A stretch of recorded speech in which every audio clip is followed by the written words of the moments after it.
Show more 12:16 a.m. My name is Nadia Calloway. I'm 31 years old, and on a Thursday in November, my father-in-law slid a manila envelope across a Thanksgiving dinner table in front of 17 people and told my husband that his life would be better without me in it. The turkey was still warm. The candles were still lit. My mother-in-law had just finished saying grace. I remember the sound of that envelope hitting the tablecloth. It was barely a sound at all, just a soft whisper of paper on linen, but it landed in my chest like a thunderclap. I looked at my husband, Marcus. He had gone completely still, the way people go still when something terrible is arriving and they already know they can't stop it. His fork was still in his hand. He hadn't even taken his first bite. His father, Gerald Whitmore, sat back in his chair and crossed his arms. "Open it," he said, quietly, like he'd been rehearsing it. And then the front door opened, and my best friend walked in carrying an envelope of her own. That's when everything changed. But to understand why, I need to take you all the way back to the beginning. Before we get into this, please take a moment to like and subscribe, but only if this story truly resonates with you. These stories take everything I have to tell, and every subscriber means the world to me. And drop your location and local time in the comments right now.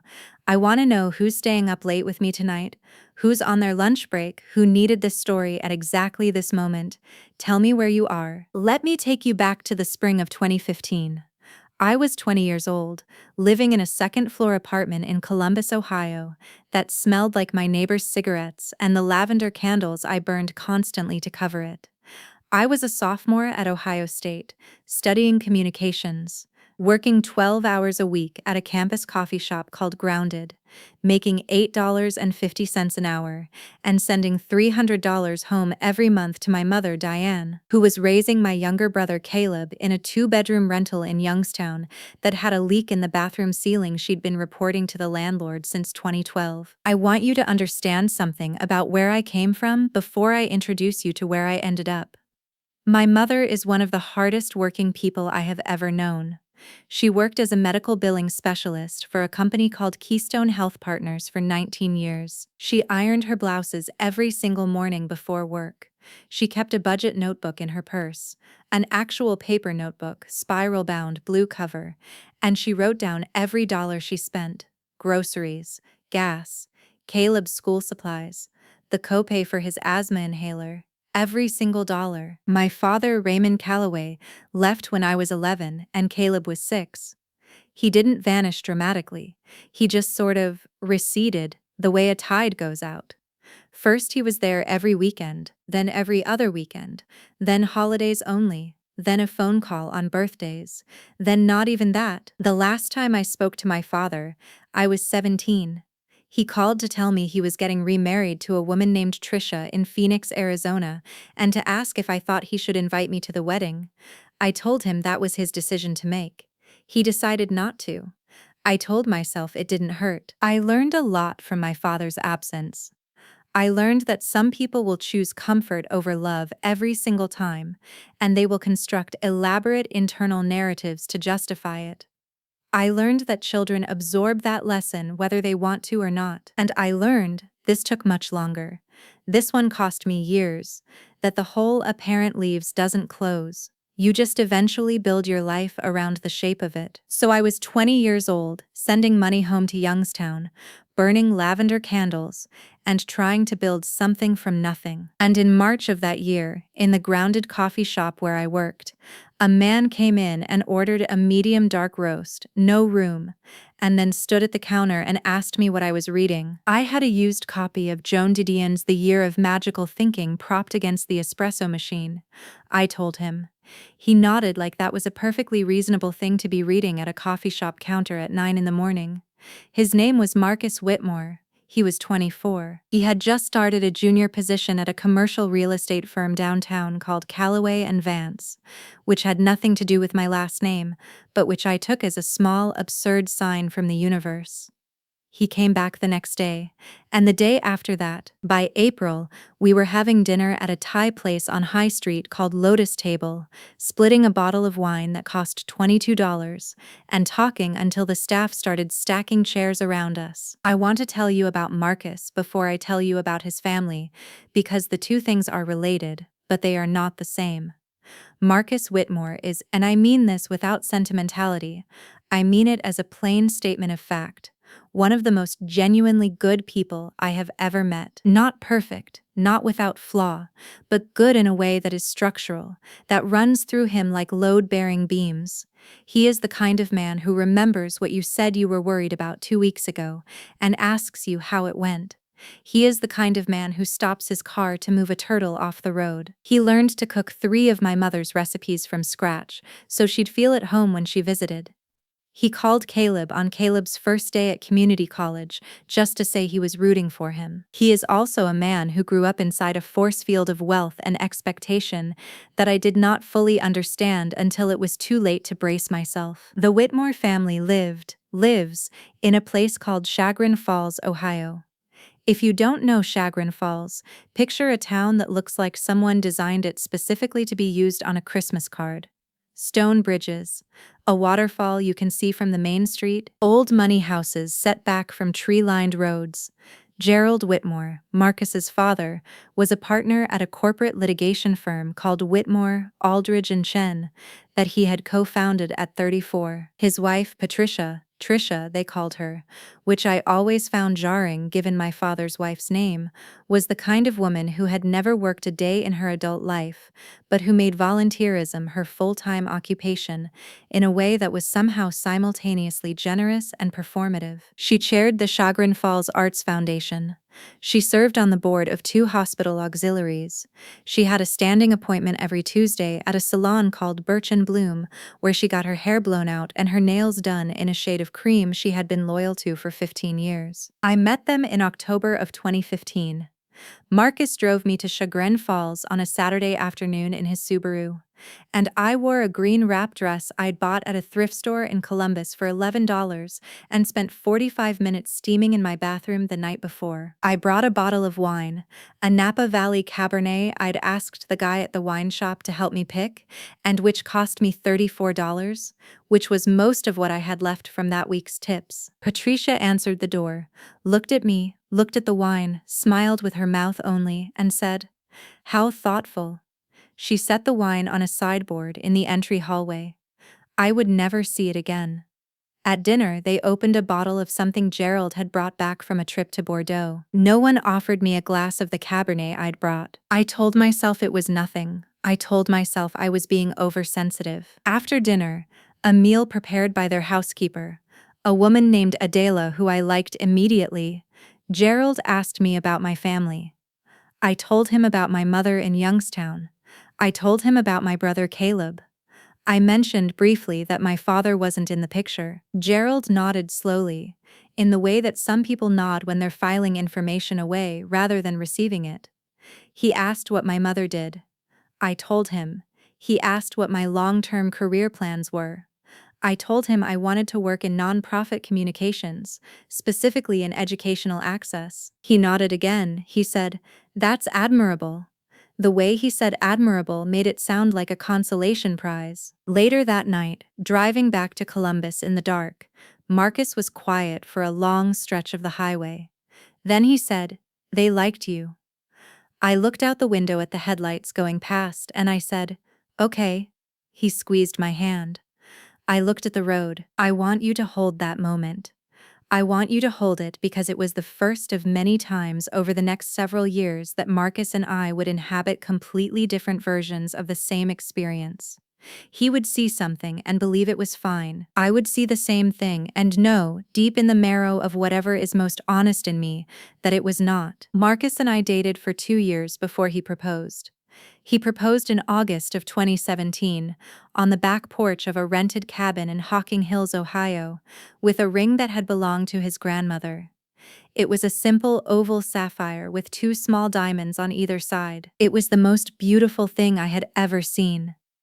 I said yes before he finished the question. His family's reaction to the engagement was what I would describe, clinically, as tepid. Patricia said wonderful news on a phone call with Marcus that I listened to from the other room, and that lasted 4 minutes. Gerald took Marcus to lunch. Just Marcus, not me. 3 days later, at a restaurant called the Tavern Club in downtown Cleveland, and when Marcus came home from that lunch, he was quiet for the rest of the evening. When I asked him what his father had said, he said his father was supportive. He said it like a student reciting an answer he doesn't fully believe. I didn't push, I should have pushed. We got married in June of 2018 at a venue outside Columbus called Meadow Ridge Farm. It was beautiful. It genuinely was. 212 people. My mother cried from the moment she saw me in my dress until approximately 40 minutes into the reception. Caleb, who was 22 and had recently gotten sober and was doing incredibly well, stood up and gave a toast that made half the room weep. Marcus's best man, a college friend named Derek Osei, gave a toast that was funny and genuine and perfect. Gerald Whitmore gave a toast that lasted 11 minutes, referenced Marcus's accomplishments 14 times, and mentioned me by name twice. Both times were in the same sentence. I smiled through all of it. I told myself it was his son's wedding day, and he was proud. I told myself I was being oversensitive. I had been telling myself that for 3 years by then. I was getting very good at it. Here is what you need to understand about the first 3 years of my marriage. From the outside, everything looked fine. Marcus was doing well at work. He had moved to a larger firm, a national commercial real estate company called Meridian Pacific Partners, and he was bringing in real money, 6 figures, growing every year. We bought a house in the Clintonville neighborhood of Columbus, a craftsman bungalow on Overbrook Drive, 3 bedrooms, original hardwood floors, a backyard with an old oak tree. I had gotten a job as the communications director for a nonprofit called Bridge Forward, which provided college access programs and mentorship for first-generation college students in Central Ohio. I was making $62,000 a year doing work that felt, for the first time in my life, like it was exactly the shape of me. We had 2 cats, a tortoiseshell named Billy, and a gray tabby named Coltrane. We had a life. But underneath that life, something was slowly, steadily eroding. The Whitmore family had a rhythm and a set of unspoken rules, and I had never been given the rulebook. Holiday gatherings at Chagrin Falls were mandatory. I mean that word precisely, not expected, not assumed, but mandatory in the way that a partner in a law firm can make things mandatory without ever saying so directly. Thanksgiving at the Whitmore house. Christmas Eve at the Whitmore house. Easter brunch at the Whitmore house. These were attended by a rotating cast of family friends, colleagues, and neighbors, and at every one of these gatherings I felt what I can only describe as a kind of social disappearance. I would be in a room full of people, most of whom knew my name, and I would feel utterly, architecturally invisible. It wasn't dramatic exclusion, it was smaller than that, and smaller things cut deeper. It was being talked over in conversations. It was Gerald telling a story at the dinner table in which he referenced Marcus's previous girlfriend, the one from Georgetown, with a particular warmth that was noticeably absent when he referenced me. It was Patricia, at Christmas of 2019, handing out gift bags to everyone at the party, actual gift bags, thoughtfully assembled, containing items tailored to each person's interests, and handing me a bag that contained a generic candle set and a Bath & Body Works lotion in a scent I was allergic to. When she had given Marcus's cousin's girlfriend, who had been dating into the family for 11 months, a bag containing a first edition copy of her favorite novel and a gift card to her favorite restaurant, both of which Patricia had asked about in advance. I said thank you. I smiled. I went home and sat in my car in the driveway for 15 minutes before going inside. If you've ever been made to feel like a guest in a room you were supposed to belong to, if you've ever smiled through something that was quietly breaking you, drop a candle in the comments. You don't have to explain. I already know. The thing that finally broke the surface, the thing that shifted everything from background static to full volume, happened in the spring of 2021. Marcus and I had been trying to get pregnant for about a year. We hadn't told anyone except my mother and my best friend Renata Torres, because we had learned early on that telling people you are trying to conceive is essentially signing up to be managed, advised, and surveilled in a way that serves everyone except the people actually living it. We had one early miscarriage in January of that year, at 8 weeks, and I had told exactly 2 people, my mother and Renata. In April of 2021, we went to Chagrin Falls for a Sunday dinner that Patricia had organized to celebrate Gerald's 65th birthday. There were about 20 people there. At some point in the evening, Gerald pulled Marcus aside. I saw it happen from across the room, the hand on the shoulder, the walk to the study, and when Marcus came back to find me 30 minutes later, he looked like a man who had just received news he had been dreading for a long time. He told me on the drive home. His father had told him, at his birthday dinner, that he and Patricia were concerned that Marcus had married poorly. Those were the words Gerald used. Married poorly. He told Marcus that I came from an unstable background, that my career in nonprofits was noble but not sustainable, that Marcus would be better positioned professionally and personally if he had a partner who was more aligned with his world. He said he had a colleague whose daughter had recently ended an engagement and that she was exceptional, and that he'd always thought Marcus and she would have been well suited. Marcus told his father he was in love with his wife and that this conversation was over. He told me that part twice, like he needed me to hear it. I heard it. I also heard everything his father had said. I held all of it at the same time, and I looked out the window at the highway going dark, and I thought about my mother's blue spiral notebook. Every dollar accounted for. Every sacrifice documented. And I thought about the way Gerald Whitmore had never, in 3 years of dinners and holidays and events, once asked me a single question about the work I did. Not one. Not my job, not the students we served, not the outcomes, not the funding, not one question. I told myself it was his failing, not mine. I was getting very good at believing that too. I need to tell you about Renata now, because Renata is the reason any of this has a resolution worth telling. Renata Torres and I met on the first day of freshman orientation at Ohio State in August of 2013. We were in the same advising group. She was wearing a yellow dress and carrying a tote bag that said, "I am not the exception, I am the rule," in small black letters. And I thought, whoever made that bag, I need to know them. We were inseparable within 2 weeks.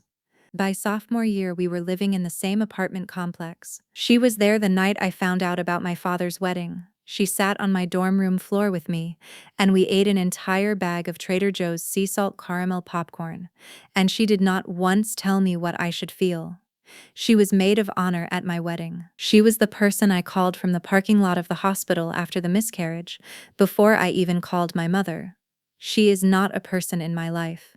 She is a load-bearing wall. Renata, by the time we reached the Thanksgiving I'm about to describe to you, was 30 years old, living in Chicago, working as a senior associate at an architecture firm called Novak Patel and Associates, and completely killing it professionally and personally. She was also, critically, someone who had been watching the Whitmore situation unfold from the beginning with the clear eyes that only someone outside a marriage can have.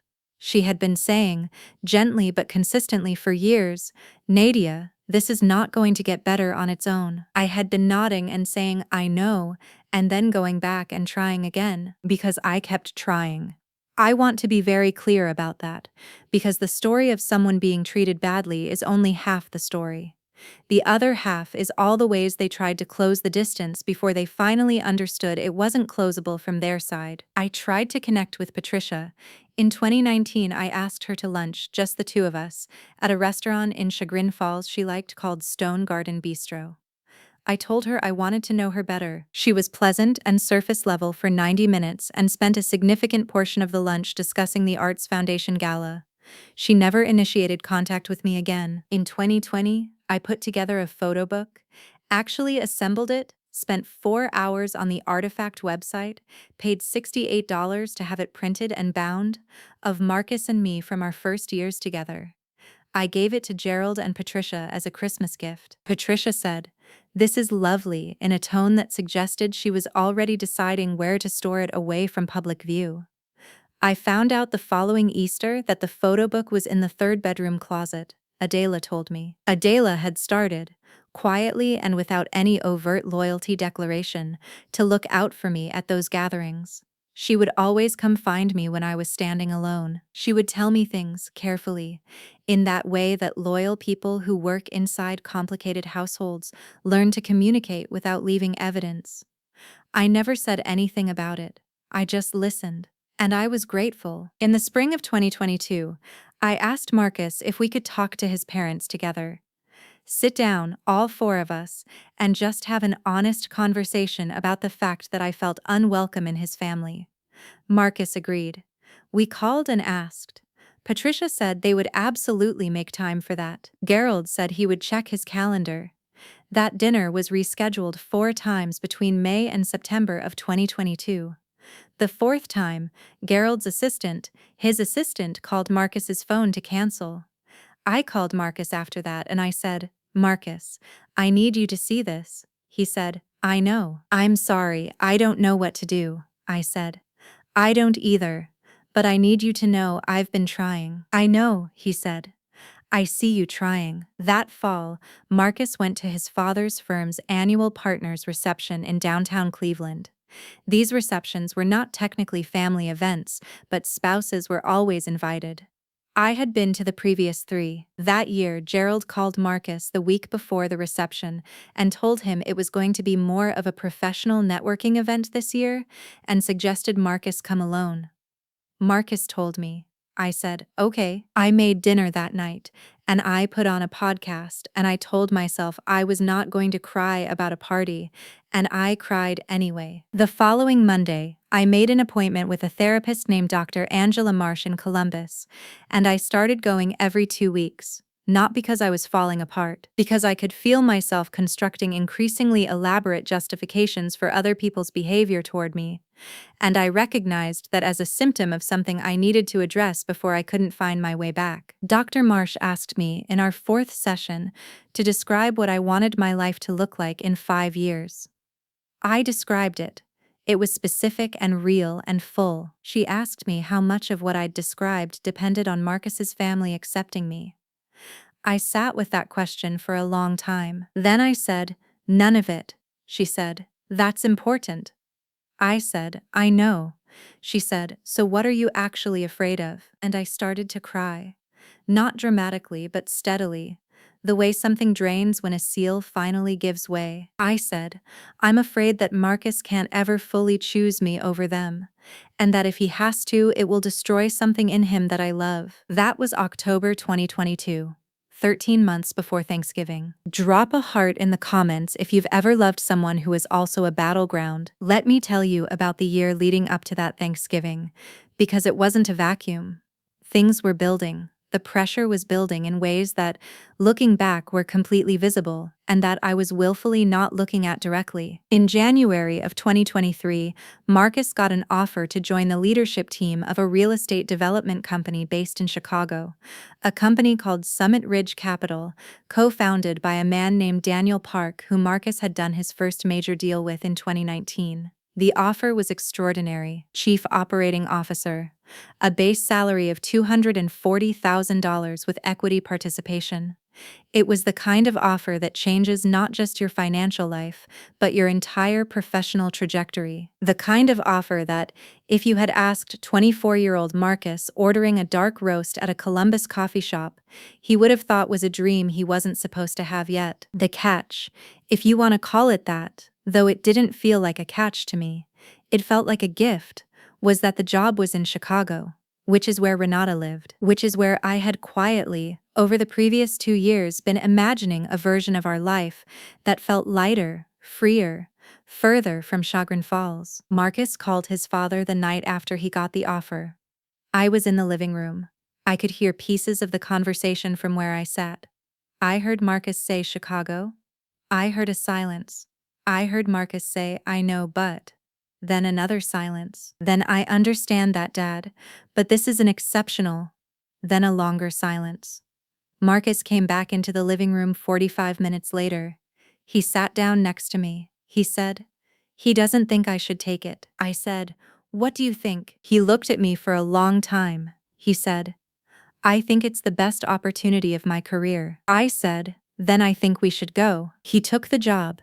We listed the house in Clintonville in April. It sold in 8 days for $47,000 over asking. We moved to Chicago in May of 2023.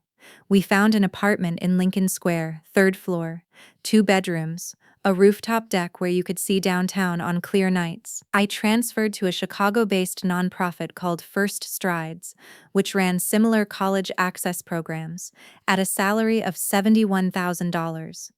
Billy and Coltrane adapted within 2 weeks. Renata lived 12 minutes away. Gerald did not speak to Marcus for 6 weeks after we moved. Patricia texted Marcus every few days. Not to check in, not to say she missed him, to send him articles, news items about Chicago crime rates, op-eds about urban cost of living, a Forbes piece about the risks of startup-adjacent companies. She never addressed the texts to me. They always started with, "Marcus saw this and thought you should know." When Gerald finally called, it was late June. He spent 40 minutes talking about the firm, about a colleague's son who had just made partner at a prestigious firm in Cleveland, and about how he hoped Marcus wasn't making a mistake. He did not ask how the move had gone. He did not ask about the apartment. He did not ask about me. Marcus told me all of this. He told me with the particular exhaustion of someone who is trying to hold 2 things: his love for his family and the reality of his family's behavior, and finding them increasingly incompatible. In August, we found out I was pregnant.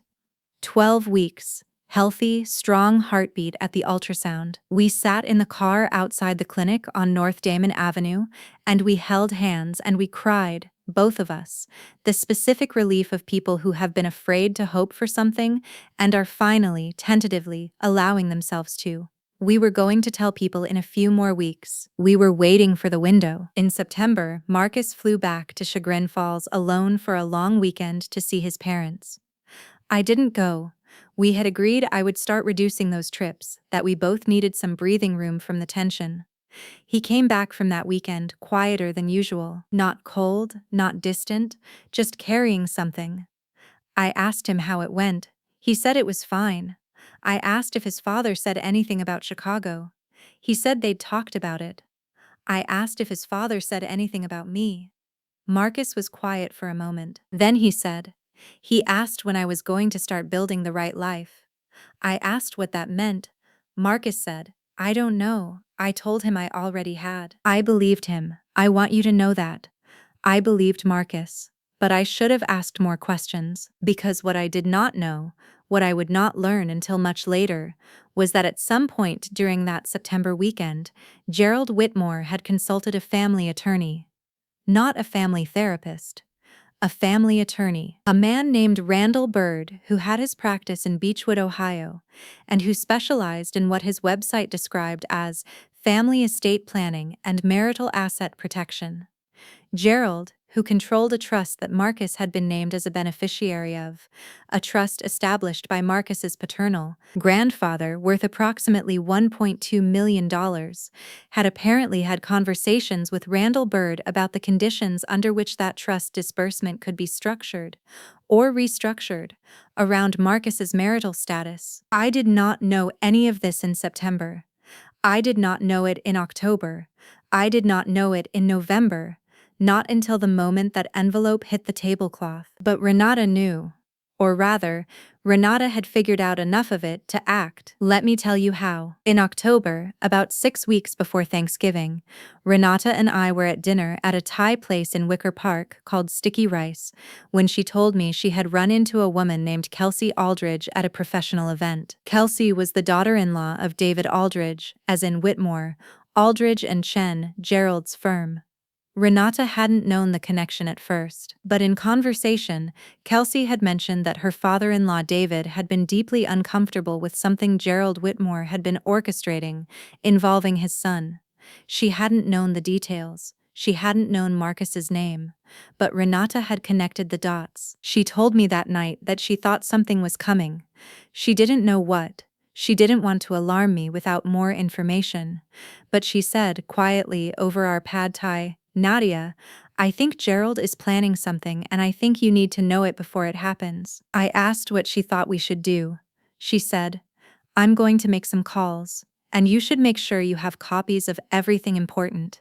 Financial documents, the trust documents Marcus has, everything." I went home that night and I sent Marcus a message asking if he had copies of his grandfather's trust documents somewhere accessible. He sent me a photo of the filing cabinet in our home office where he kept them. I opened the cabinet the next morning and I photographed every page of every financial document in it. I stored them in a Google Drive folder I shared only with Renata. I told myself I was just being organized.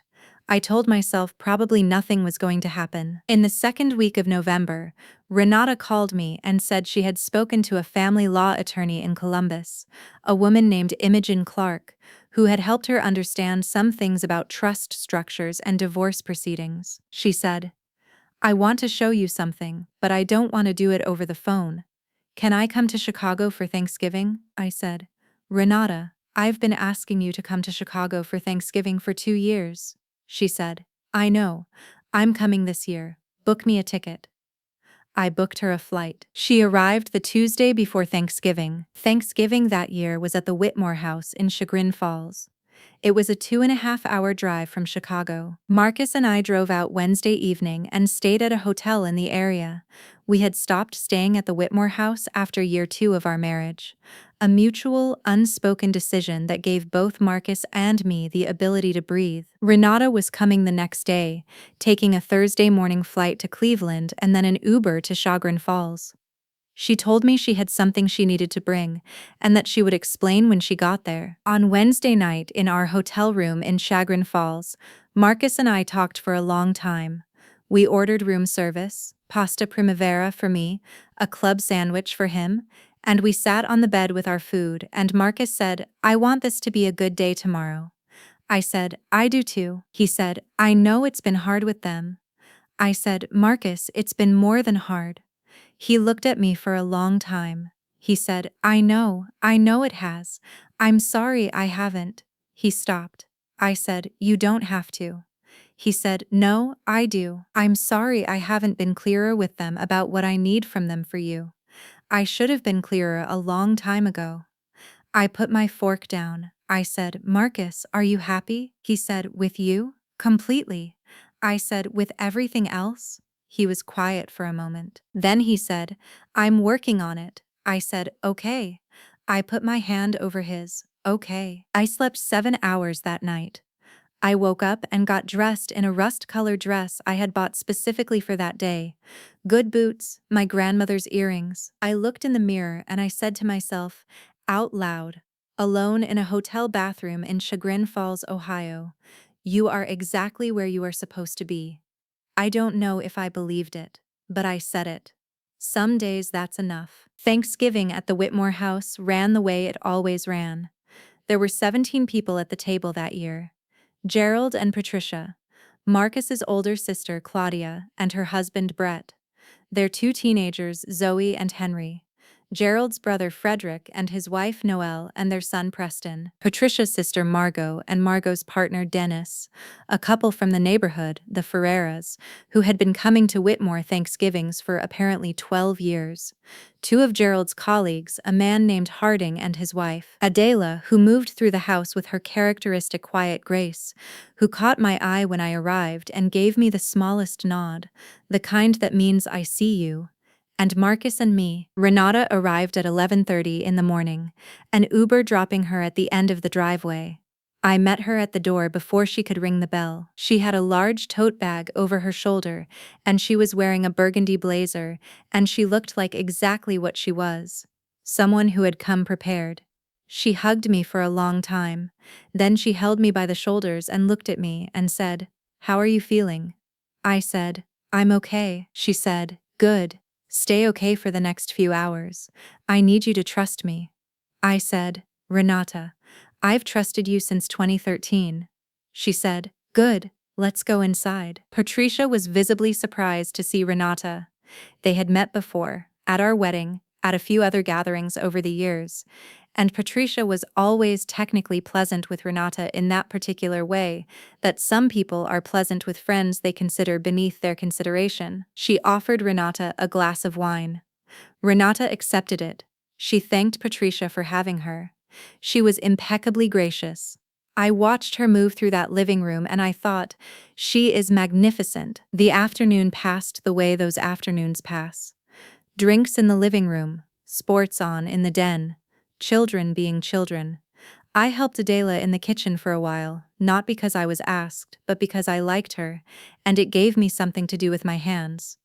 Gerald circulated through the rooms. He greeted me at the door when I arrived. A handshake, not a hug, after 5 years of marriage.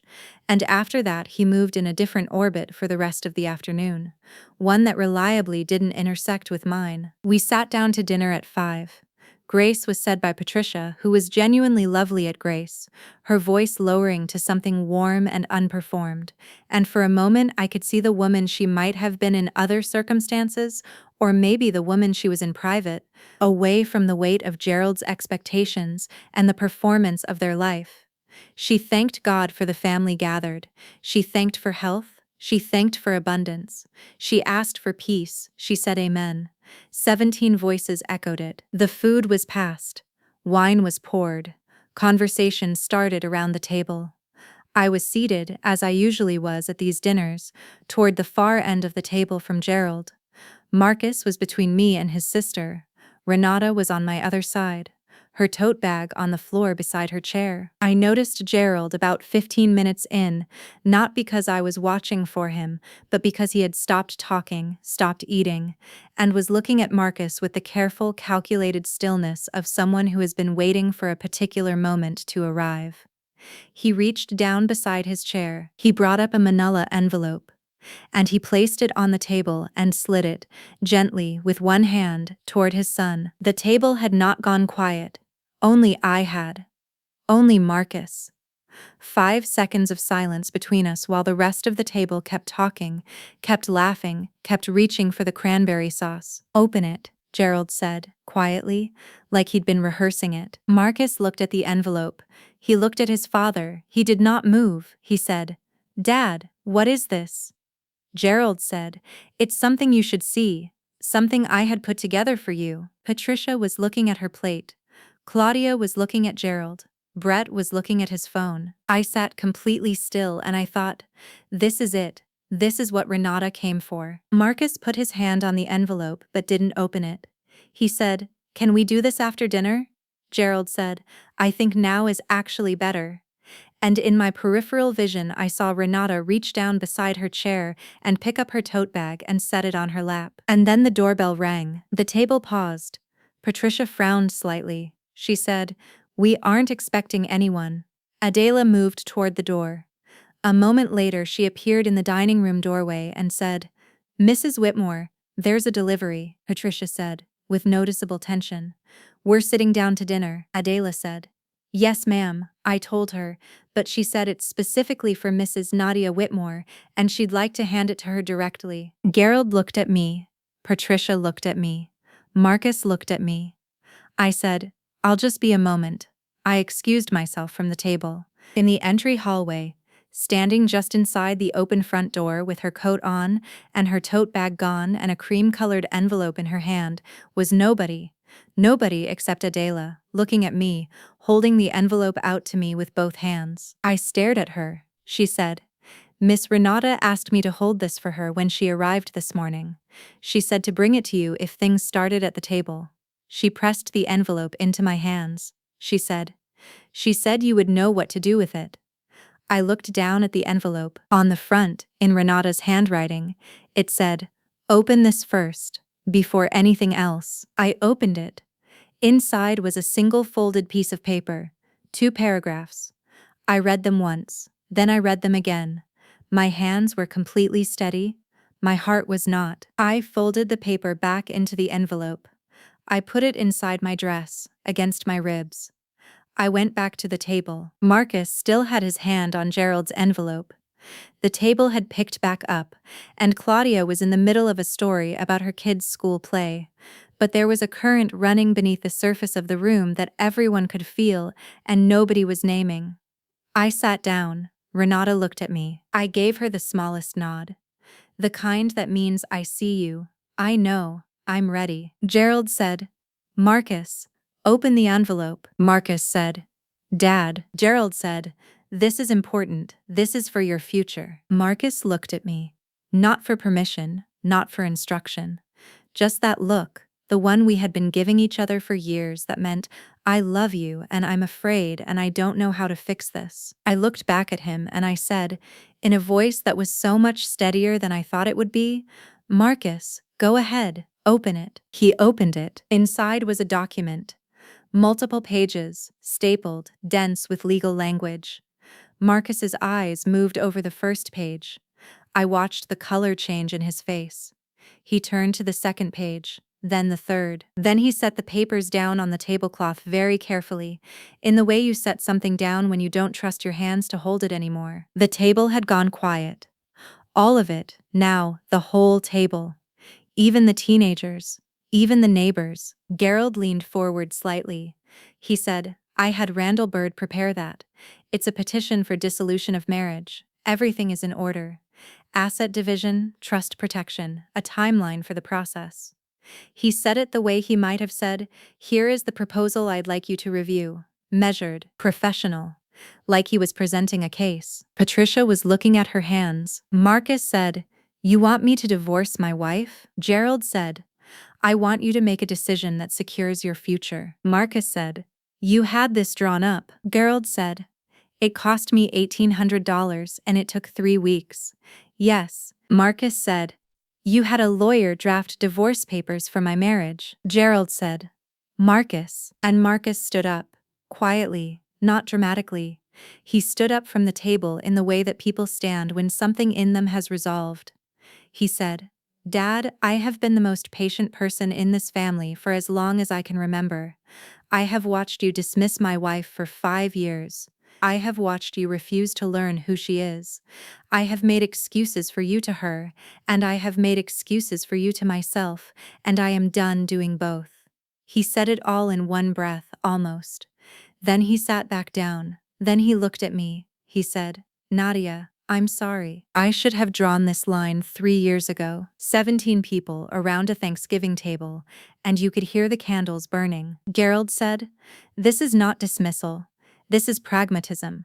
There are financial considerations." And this is when I spoke. I had not been planning to speak. Not at that moment, not at that table. But something moved in me, and I thought about the blue spiral notebook my mother kept in her purse, and I thought about the lavender candles in Columbus, and I thought about the $34 wine sitting on a sideboard in this very house 7 years ago.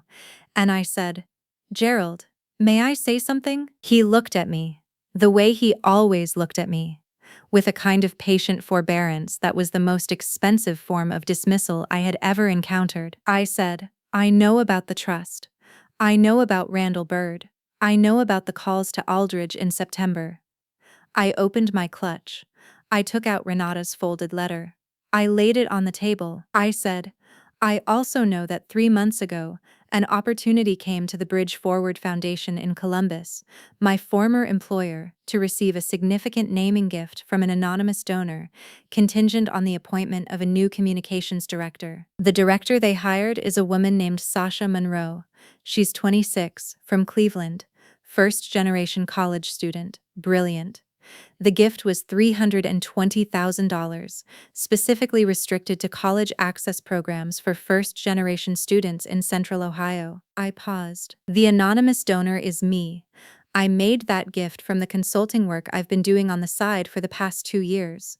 Work that, because I structured it correctly through my LLC, Gerald, is not marital property and is not subject to trust considerations or dissolution proceedings. I picked the letter back up. Renata spent 4 months with Imogen Clark in Columbus figuring out how to protect what I built, because I built something. While you were deciding, I had nothing worth counting. The room was so quiet. Gerald looked at me, and for the first time in 5 years, I saw something shift behind his eyes. Not remorse, not yet, but recognition. The particular recognition of someone who has grossly underestimated the opposition and is only now, in real time, recalibrating. Patricia said, Nadia. It was the first time she had said my name without it being attached to a sentence about something else. Just my name, alone, like she was testing the weight of it. She said it again. Nadia, she stopped. She put her hand over her mouth. She looked at her husband, and then she said something that I did not expect to hear at a Whitmore Thanksgiving table in my lifetime. She said, Gerald, this has gone far enough. She said it quietly but with an underlying steel that I had not known she had, or had not allowed myself to see.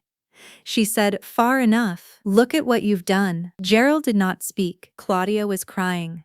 I could see it from where I sat, the careful way she was pressing her napkin to the corners of her eyes, trying not to make it visible. Brett had set his phone face down. The Ferreira couple were looking at the centerpiece with the focused attention of people who wish very much they were somewhere else. Harding, the colleague, was looking at Gerald with an expression that suggested this was not entirely surprising to him. And Marcus, my Marcus, reached across the table and took my hand. I let him. I held it. 5 years of Whitmore Thanksgivings, and this was the first time I had held his hand at this table. Gerald cleared his throat. He picked up the divorce papers. He folded them in half, once. Then he set them under his plate. He said, Perhaps we should eat. Renata from my left side said, perfectly pleasantly, That sounds great. This stuffing is incredible. And somehow, because families are strange and complicated, and because 17 people were hungry, and because the alternative was something no one in that room was ready for, the dinner resumed. I ate. I tasted almost none of it. After dinner, after the dishes had been cleared and the teenagers had retreated to the den, and the Ferreiras had made their gracious early exit, Marcus asked his parents to speak with us privately. The 4 of us went to Gerald's study, dark wood paneling, a wall of law books, a framed photograph of Gerald shaking hands with a federal judge, and we sat in the leather chairs in the way of people who need to have a conversation they have been avoiding for years and have finally run out of room to avoid it. Gerald spoke first. He said, and I want to be accurate because I have played it back in my mind many times. I recognize that I have managed this badly. Not, I was wrong. Not, I am sorry. Managed this badly. But I heard it. I chose to hear it as what it cost him, which I think was significant, and to let the imprecision of the language go. Patricia spoke next. Patricia said, I want you to know that I have never disliked you, Nadia. I want you to know that. I think I was following Gerald's lead and I should not have. That is not an excuse. I'm telling you because I want you to understand that it was not personal. She paused. She looked at me with something that was very close to real. She said, I think you are a remarkable young woman, and I think I have wasted years I could have spent knowing you. Her voice broke on the last word. She pressed her lips together. I looked at her for a long time. I thought about the gift bag with the candle set and the lotion I was allergic to. I thought about the photo book in the closet. I thought about the Cabernet on the sideboard. I said, Thank you for saying that, Patricia. I mean it. Then I said, What I need from you going forward is simply this. I need to be treated as Marcus's wife. Not tolerated, not managed, not assessed. Treated as his wife. That's the whole list. It's not complicated. I looked at Gerald, and I need to know that the next conversation Gerald has with a family attorney about our marriage is the one where he calls to cancel the retainer. Gerald looked at me for a long moment. Then he nodded. One nod. It was, I think, as close to a concession as Gerald Whitmore had ever offered anyone who wasn't a judge. Marcus said, Dad, I love you. I will always love you. But if anything like this ever happens again, if Nadia is ever treated the way she's been treated tonight, or any night before tonight, I will not be at your table. Not for Thanksgiving, not for Christmas, not for anything. That is a fact, not a threat, and I need you to treat it like a fact. He said it without anger. He said it the way he says everything that matters to him, with a kind of quiet permanence, like something being set into foundation. Gerald said, I understand. We left Chagrin Falls at 9:30 that night. Renata rode with us back to the hotel. In the car, none of us said anything for about 10 minutes. Then Renata from the back seat said, "Nadia, you were extraordinary." I said, "You set the table." She said, "You sat down at it." Marcus said, from the driver's seat, "I owe both of you an apology and a very expensive dinner." Renata said, "I accept both, and I want somewhere with a good wine list." And I laughed, genuinely, completely, the kind of laugh that is really just relief with sound in it, and I looked out the window at the Ohio night going past, and I thought, I am still here. I am entirely still here. I should tell you about the pregnancy, because that part of the story deserves its own space. Marcus and I had not yet told his family. We had been waiting, carefully, for the right moment, a moment that, given everything, had not arrived. But in early December, a few weeks after Thanksgiving, Patricia called me. She called my phone, not Marcus's. That had never happened before. She said, "I'd love to take you to lunch if you're ever in Cleveland." I was quiet for a moment. Then I said, "I'd like that." We had lunch at Stone Garden Bistro, same place I'd taken her 4 years earlier, in mid-December. She talked to me about herself in ways she never had before. She told me about growing up in a small town in western Pennsylvania. She told me about wanting to be an architect when she was young.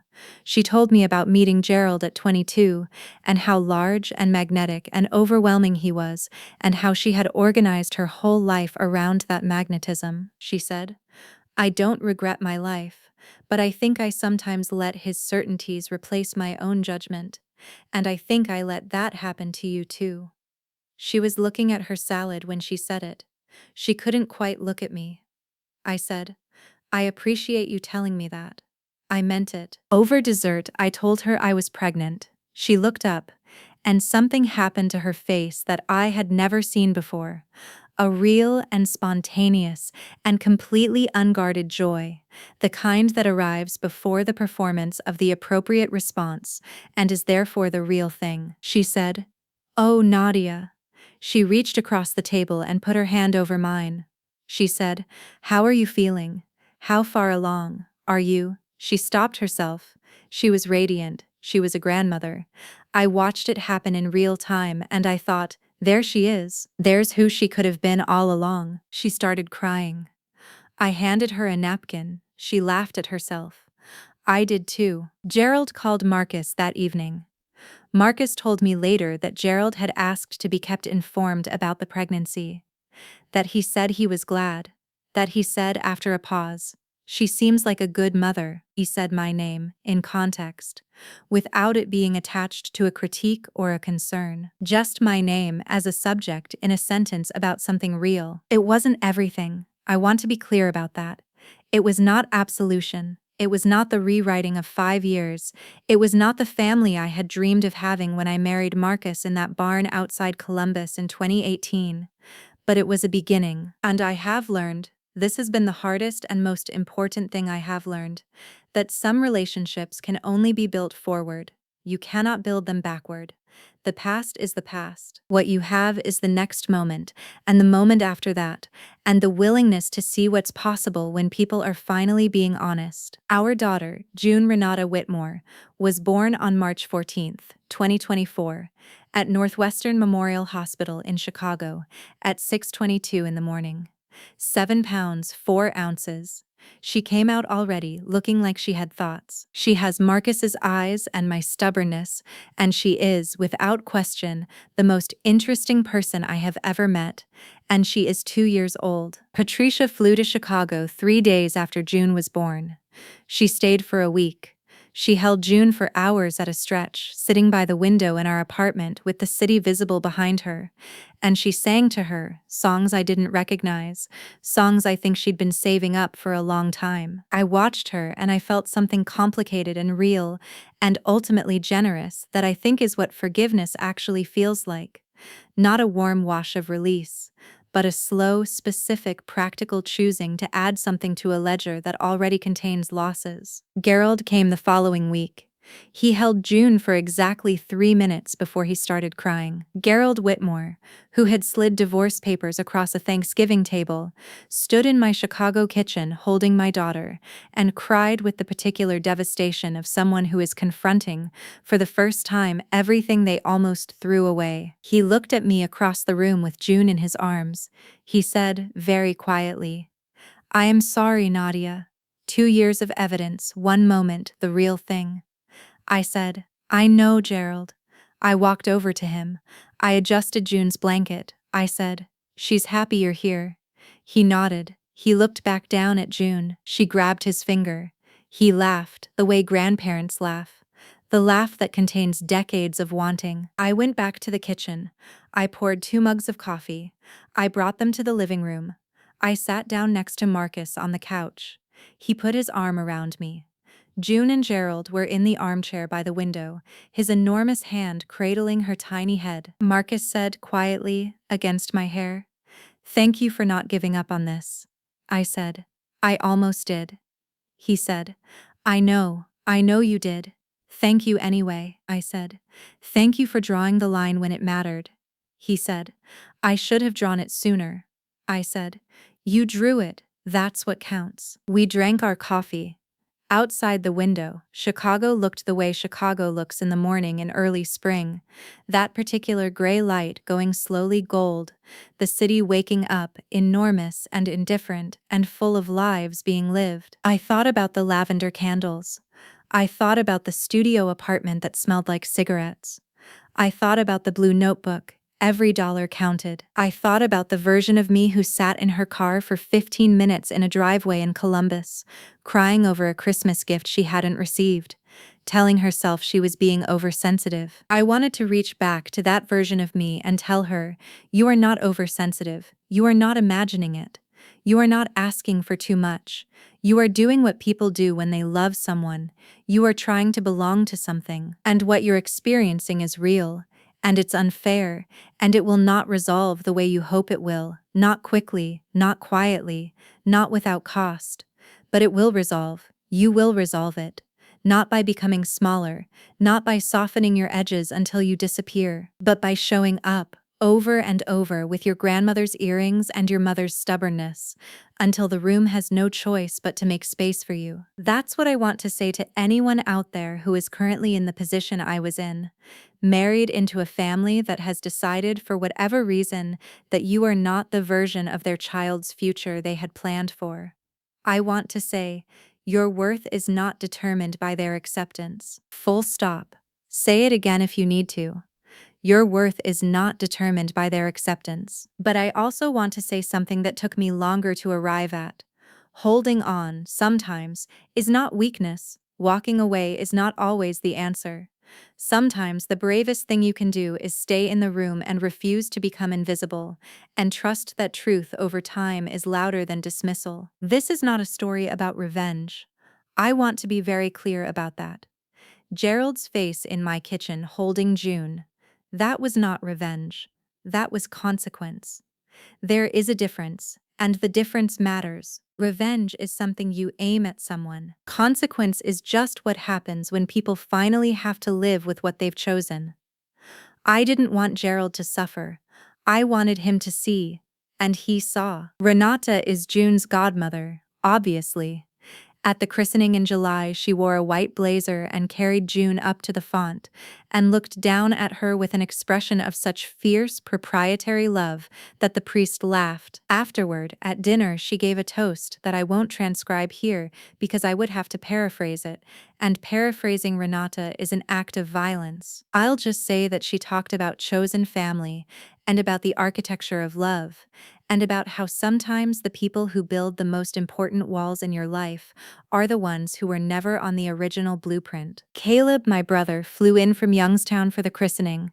He is 28 now, still sober, 7 years, working as an electrician and studying part-time for his contractor's license. He held June for 2 hours and talked to her about baseball, which she clearly does not understand but appeared to appreciate. My mother, Diane, who has since retired from Keystone Health Partners and who has relocated to a nicer apartment in a quieter neighborhood in Youngstown, sat at the dinner table and looked around at the people gathered and said, simply, "This is a good table." I said, "It really is, Mom." She said, "I'm proud of you, Nadia." I said, "I learned from you." She shook her head. She said, "You learned from yourself." Then she reached into her purse and pulled out the blue notebook. She was going to write down what she'd had for dinner. I laughed so hard I almost dropped my champagne. She looked at me like I was completely insane. Which, honestly, is fair. I think about what the last few years have given me. And I think the most important thing is not the resolution with Gerald, or the new warmth with Patricia, or even the fact that my daughter will grow up with a grandfather who, against his own earlier instincts, has been moved and changed by loving her. The most important thing is this. I know who I am now in a way I could not have known without the trial of it. I know that I am a woman who will stay in difficult rooms for love, but who will not disappear inside them.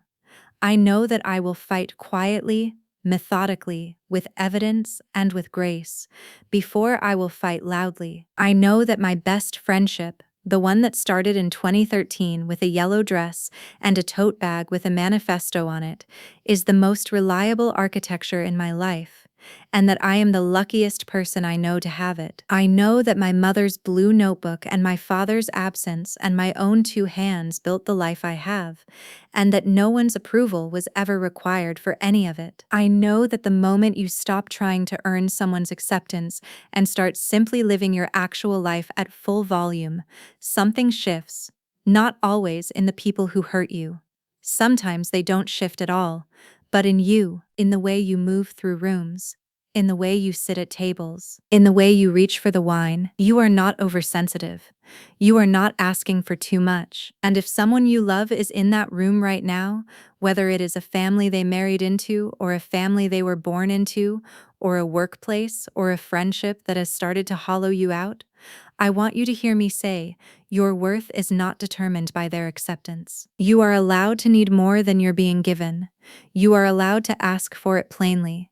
And if they still refuse, you are allowed to build something else, something better, something that actually holds you. That's not revenge, that's architecture. If this story meant something to you, if any part of it landed in a place you recognize, please subscribe so you don't miss what comes next.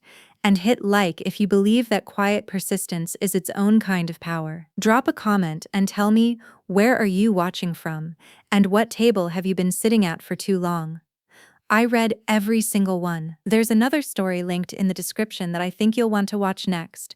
It's about a different kind of inheritance and what happens when you finally stop waiting for someone to give you what was already yours. Go watch it. I'll be here when you come back. Thank you for being here, genuinely. Thank you.